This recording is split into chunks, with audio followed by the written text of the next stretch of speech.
कैसी है? बिल्कुल ठीक है, जान लग रही है। मैंने आपको आते ही कह दिया तो मैं और ये एक जैसा जोड़ा लेके आए हुए, पहले इन्होंने पहन लिया, शुक्र है कि आज मैंने पहना कोई नहीं है। अच्छा मैं ये पूछना चाह रही थी कि नाइट टाइम स्किन रूटीन, मुझे लगता है ये भी बड़ी इंपॉर्टेंट चीज़ है, क्योंकि रात का जो कुछ भी लगाया है सब कुछ है वो बड़ी अच्छी तरीके से एब्जॉर्ब हो जाता है चेहरे पे, और हम उसके बाद कुछ कर नहीं रहते तो सो रहे होते हैं, या तो हमारा जो लगाया लगोया है वो तकिए को मुंह में पुज जाता है या फिर किसी रज़ाई की जीनत बन जाता है। तो हम इन चीज़ों का फ़ायदा उठा सकते हैं कि रात को जो कुछ भी स्किन पे हम अप्लाई करें, सब कुछ करें, वो सुबह हमारा मुंह चमका हुआ, पॉलिश, चमकदार, खूबसूरत हो सकता है। जी बिल्कुल फ़िज़ा, मेरे ख्याल में तो सबसे इम्पॉर्टेंट रूटीन जो वो नाइट रूटीन ही है, क्योंकि आप नाइट में जो रूटीन करोगे वही आपकी स्किन को एक्चुअली फ़ायदा दे रही है, क्योंकि वो 7-8 घंटे जो भी आप प्रोडक्ट्स लगा रहे हो वो फेस पे लगे रहेंगे, अच्छे से एब्जॉर्ब होंगे। अगर हम उनका सीक्वेंस ठीक रखते हैं तो अच्छे से एब्जॉर्ब भी होंगे और इफ़ेक्टिव भी बहुत होंगे। और आपको मॉर्निंग में बहुत ज़्यादा रूटीन करने की ज़रूरत ही नहीं है। जैसे अगर आपने रात को बहुत अच्छी रूटीन कर ली है तो सुबह उठते ही आपकी स्किन प्रेप्ड है, बिल्कुल आप उसको उसके ऊपर मेकअप कर सकते हो, सादा पानी से भी मुँह धो के जा सकते हो। अगर आपने नाइट टाइम रूटीन अच्छे से कर ली है तो दोबारा से मॉर्निंग में रगड़ने की ज़रूरत नहीं होती फेस को, आपका फेस बिल्कुल रेडी होता है।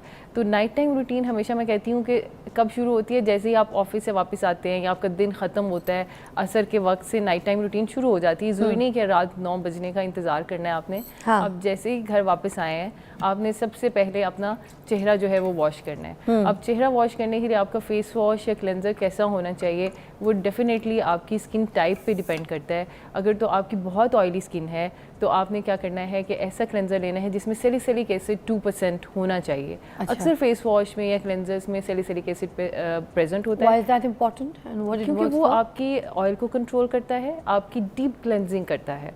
तो सैलिसिलिक एसिड आपकी स्किन को थोड़ा सा ड्राई आउट करता है, क्योंकि वो ऑयल की प्रोडक्शन को कम कर रहा है, थोड़ा सा डीप क्लेंजिंग कर रहा है। तो बहुत ड्राई स्किन वाले सैलिसिलिक एसिड वाले प्रोडक्ट्स इस्तेमाल नहीं कर सकते। Alright. ये सिर्फ ऑयली स्किन वालों के लिए है या एक्नी प्रोन स्किन वालों के लिए है। अच्छा, तो ये अपने फेस वॉश में देख लें, जी, अपनी जो भी प्रोडक्ट्स रात को लगा रहे हैं उसमें देख लें कि ये मौजूद हो, ये और मौजूद जिनकी हो। ड्राई स्किन है उनमें ना हो। उनमें ना हो, उनमें 2% ना हो। वैसे तो फेस वॉश में सैलिसिलिक एसिड होता है, अच्छा। बाय रूल होता है। वो कितने परसेंटेज? लेकिन उसमें परसेंटेज उन्होंने मेंशन नहीं की होती। जैसे ही आप ऑयली, उसमें क्या होता है कि आपने देखना है कि लिखा हुआ है ऊपर for oily skin, for non comedogenic या फॉर एक्नी प्रोन स्किन, तो ये सारी चीज़ें इस तरह से भी मेंशनड होती हैं। अच्छा। आपको शायद परसेंटेज उस तरह से ना मिले। कुछ बहुत अच्छे प्रोडक्ट्स हों तो उसमें परसेंटेज लिखी होती है कि सैलिसिलिक एसिड जो है वो आपका 2% तक है। अच्छा। तो या फिर बेंजाइल ऑक्साइड एक बहुत अच्छा एक्नी कंट्रोल इंग्रेडिएंट है। तो आपने ये देखना है, बेंजाइल ऑक्साइड वाले बहुत सारे अच्छे फेस वॉश आए हुए हैं, लेकिन ये मेडिकल ग्रेड फेस वॉश होते हैं। शायद आपको कमर्शियली अवेलेबल ना हो, लेकिन मेडिकल स्टोर्स पे ये अवेलेबल होते हैं। बिल्कुल बेंजाइल वाले? जी, बेंजाइल और पेरोक्साइड। ये क्या काम करती है? ये एक्नी का बहुत अच्छा ट्रीटमेंट है।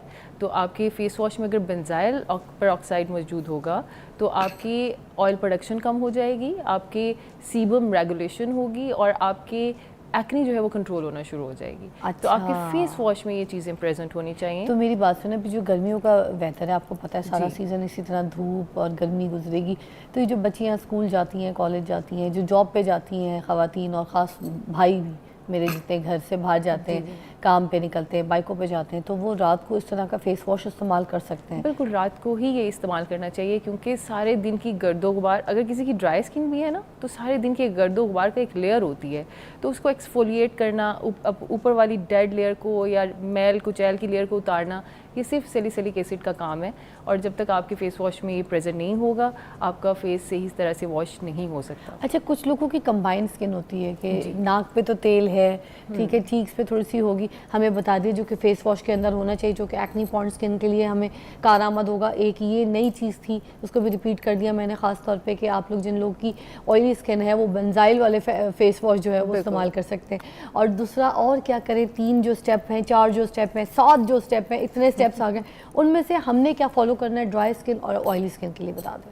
जी फ़िज़ा, बिल्कुल, हमेशा ये कहती हूँ कि कीप इट सिंपल। जितना सादा रखेंगे रूटीन को और जो आपको ज़रूरत है बस वो करेंगे तो स्किन इरिटेट नहीं होगी। तो सबसे पहले तो अपने स्किन के अकॉर्डिंगली फेस वॉश यूज़ कर लिया आपने। जैसे हमने अभी बताया कि ऑयली स्किन के लिए आपने सैलिसिलिक एसिड 2% और बेंजाइल पेरोक्साइड वाले फेस वॉश यूज़ करने हैं। लेकिन अगर आपकी ड्राई स्किन है, इरिटेटेड स्किन है, जो कि कुछ ख़वातीन की होती है, मेल्स की यूजुअली ऑयली ही होती है, तो उनके लिए हम कहते हैं कि ऐसे माइल्ड से फेस वॉश होने चाहिए जिनमें सिरामाइड्स हों या मॉइस्चराइजिंग फेस वॉश हों या जिनके ऊपर लिखा हो फॉर ड्राई स्किन, तो आप वो यूज़ करेंगे और सबसे पहले उसे क्लेंस करेंगे। अगर आपने मेकअप अप्लाई किया हुआ है तो फिर तो डबल क्लेंजिंग होगी। सबसे पहले आपका वाइप होगा सारा जो मेकअप है विद मिल्क बेस्ड क्लेंजर और अ टोनर, और उसके बाद आप अपने फेस वॉश से चेहरा साफ़ करेंगे। फिर जनाब दरमियान में मर्द तो मेकअप नहीं करते, फिर भी उन्होंने करनी है क्लेंजिंग? उनको ज़रूरत नहीं है। अगर मेकअप अप्लाई किया हुआ है फिर डबल क्लेंजिंग करें। ठीक है जी बिल्कुल। उसके बाद दरमियान में जो है आपकी एक्टिव्स आएंगे। एक्टिव्स का मतलब है जिसकी आपकी स्किन को ज़रूरत है। फॉर एग्जांपल अगर आपकी स्किन में छाइयाँ हैं या पिगमेंटेशन का मसला है तो आपको आपके डॉक्टर ने दिया होगा कोई मेडिकल ग्रेड अल्फा-बिटिन, कोजिक एसिड वाली क्रीम्स जिनमें ग्लूटाथायोन हो, PDRN हो, ये वाली क्रीम्स जो कि आपके पिगमेंटेशन को ख़त्म करती हैं वो लगेंगी। और उसके बाद उसको आपने लॉक कर देना है अपने मॉइस्चराइज़र से।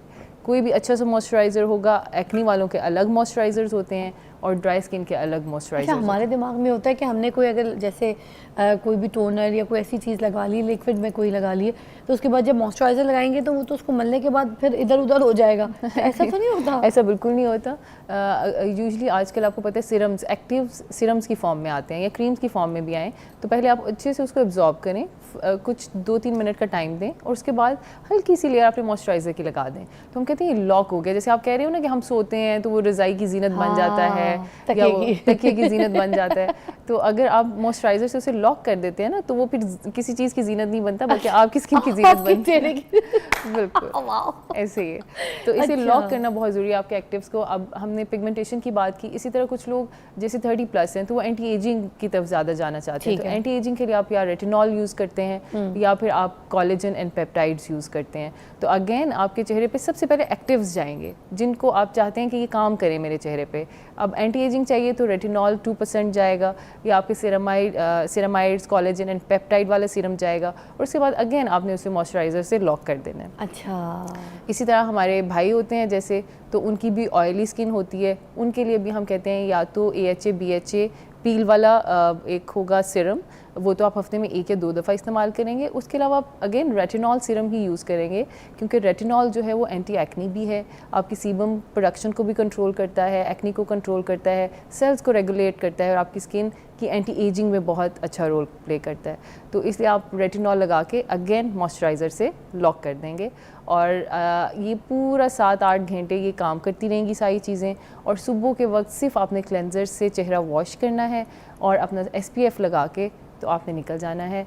और अक्सर हम ये कहते हैं कि अगर आपने रेटिनॉल ना लगाया हो और जस्ट आप अपनी कुछ लगाए मॉइस्चराइज़र्स वगैरह लगाए हुए हैं या आपने एंटी पिगमेंटेशन क्रीम्स लगाई हुई हैं, तो आप जस्ट प्लेन वाटर से चेहरा वॉश करें और देखें अगर तो ऑयल नहीं आ रहा 15-20 मिनट के बाद तो आपने जस्ट SPF यूज़ करना है। आपको कुछ फेस वॉश यूज़ करने की भी ज़रूरत नहीं है क्योंकि हमने अक्सर देखा है कि जो ड्राई स्किन होती है अगर वो सुबह मॉर्निंग में चेहरा अपने फेस वॉश से धो लेते हैं तो बहुत ज़्यादा ड्राइनेस आ जाती है। तो इसलिए अपनी स्किन को देखें कि 15-20 मिनट के बाद उठने के सादा पानी से चेहरा वॉश करें, 15-20 मिनट के बाद देखें कि कैसा फ़ील कर रही है आपकी स्किन, आइदर ड्राई हो रही है या चेहरे पे ऑयल आना नाक के ऊपर शुरू हो गया है, तो आपकी स्किन आपको बताएगी कि आप इसके ऊपर क्या लगाना है। तो अगर तो ऑयल आ रहा है तो इसका मतलब है कि आपकी ऑयली स्किन है, आपने फेस वॉश यूज़ करना है।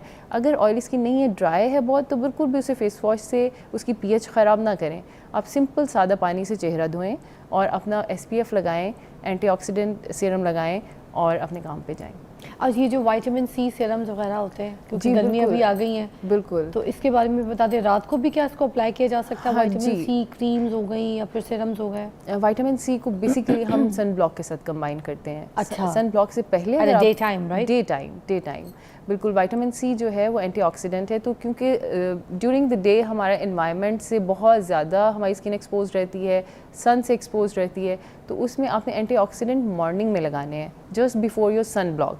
सन ब्लॉक से पहले आपने विटामिन C सीरम के 2 कतरे अपने पूरे फेस पे लगाने हैं, उनको ड्राई होने देना है 2-3 मिनट, और उसके बाद ऊपर अपना सन ब्लॉक अप्लाई कर लेना है। ऑलराइट, अगर ड्राई है तो मॉइस्चराइजर फिर जरूरत नहीं है, अगर हम उसमें विटामिन आप सी क्रीम, अगर आपकी ड्राई स्किन है तो आप cream based sunblock use करेंगे, वो मॉइस्चराइजर ही है। आपके अच्छा। मॉइस्चराइजिंग लोशंस होते हैं जिनके अंदर SPF होता है, ठीक है। आइदर आप वो यूज़ करेंगे, that's enough. That's enough. Okay, it's not like moisturiser and then the नहीं, सन ब्लॉक। बिल्कुल भी इतनी लेयरिंग की ज़रूरत ही नहीं है। आप ठीक है। अपना सन ब्लॉक ही वो लें जो मॉइस्चराइजर भी है साथ ठीक है। में।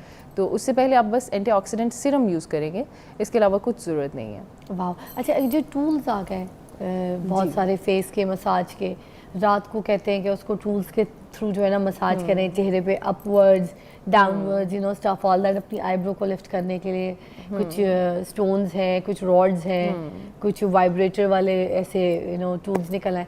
तो is that really worth it to use before और like when we apply the serum and all, तो Yes, हम you उसको can use इस्तेमाल it. करके ऑब्जॉर्व करवा सकते हैं मसाज एंड ऑल? बिल्कुल। अच्छा, एब्जॉर्प्शन के लिए तो नहीं फिजा, मैं कहूँगी कि वो लिम्फेटिक ड्रेनेज करते हैं। तो लिम्फेटिक ड्रेनेज मुझे ऐसे लगता है कि रात को भी, लेकिन मॉर्निंग, अर्ली मॉर्निंग में बहुत ज़्यादा इफेक्टिव होती है। जब अच्छा। आप सुबह सो के उठते हैं तो आप ज़्यादा पफी होते हैं। हाँ। तो वो टूल्स जैसे गौशा आया हुआ है, तो गौशा स्टोन जो है वो बेसिकली आपको लिम्फेटिक ड्रेनेज कर रहा है। अच्छा। आप जहाँ भी उसको लगाएंगे वहाँ से वो फ्लूइड्स को निकालेगा और ड्रेन करा देगा। हाँ। तो हमें मॉर्निंग में ज़्यादा ज़रूरत होती है अपने पफीनेस को कम करने के लिए। तो गोशा स्टोन बहुत अच्छा है, आप बिल्कुल उसको यूज़ करें। अपने कोई भी हल्का सा मॉइस्चराइज़र या हम कहते हैं बेसिक ऑयल्स यूज़ कर सकते हैं आप, जैसे वेरी लाइट वेट ऑयल्स होते हैं, रोज़मेरी ऑयल है, कोकोनट ऑयल तो बहुत ज़्यादा वो हो जाता है, थिक हो जाता है, स्किन पे बारीक बारीक एक्ने भी आ जाती है कोकोनट जी बिल्कुल। तो इसलिए रोज़मेरी ऑयल बड़ा लाइट वेट है। मैं अक्सर अगर गौशा यूज़ करना हो तो मैं रोज़मेरी ऑयल यूज़ करती हूँ, और उसमें आप सुबह वही रोज़मेरी जो सर पे भी लगा लेते हैं, वो चेहरे पे भी बिल्कुल, इजीली। अच्छा, बिल्कुल, is it good for the massage and for the puffy face? बहुत बहुत बहुत अच्छा है, बहुत अच्छा है, लेकिन विद गौशा, गौशा के साथ आप यूज़ करेंगे, और गौशा की डिफरेंट टेक्निक्स आपको मिल जाएंगी यूट्यूब पे, बहुत सारी टेक्निक्स हैं। तो लिम्फेटिक ड्रेनेज में बहुत अच्छा काम करते हैं। जब किसी जगह से आप ये समझें कि ये एक किस्म का योगा भी है और लिम्फेटिक ड्रेनेज है, जहाँ से फ्लूइड्स निकलेंगे आपकी ब्लड सर्कुलेशन बढ़ेगी, तो ऑब्वियसली एंटी एजिंग भी होगी। ब्लड सर्कुलेशन जैसे ही बढ़ेगी तो आपकी स्किन फ्रेश होगी, नए सेल्स आएंगे और आप यंग रहेंगे। वाह, आज कितनी नई नई टेक्निक्स, कितनी नई नई चीज़ें आपने हमें बता दी हैं। इनफैक्ट यू नो यही चीज़ें आपको यू नो पता चले, इसीलिए हम यहाँ पे डॉक्टर कंजा को बुलाते हैं और हमारे पास आती हैं। थैंक यू सो मच, बहुत बहुत शुक्रिया आपकी रहनुमाई का। And will follow the steps, night की भी और थोड़ी बहुत सुबह की भी बताती हैं, उनको भी फॉलो कीजिए। अपनी स्किन का बहुत ख्याल रखिए। हम आपको ब्रेक के बाद मिलते हैं।